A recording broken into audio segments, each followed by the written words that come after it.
Yesterday, there was a record number of tests done. But we should, just to clarify for our viewers, that's not the actual number of tests being done, is there? Because there is a difference between capacity for testing and the actual tests being done. I just wanted to be clear on that. I know you want to be clear on that as well. Of course. No, we've built the capacity is over 500,000. But yesterday, as it happens, was also the record in the number of tests actually being processed through the labs. And what was that number? As well. But there are, obviously, there's two different measures. One is how many you can do at full capacity, and the other is how many you do.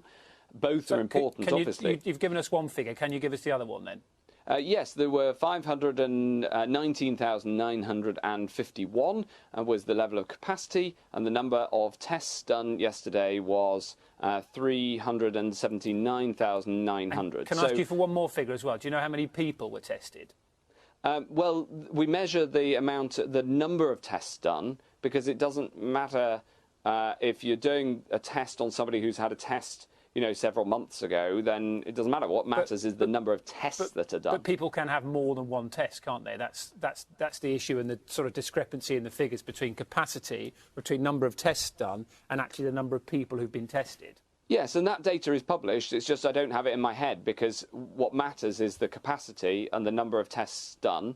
But I know there's interest in the number of people tested, so we do publish that. But it isn't a core measure of how effectively the system's working, whereas I track the capacity and the number done very, very closely. OK, we'll try and get that the number. I'm interested that you've got all the other figures, but you don't have the actual number of people being tested.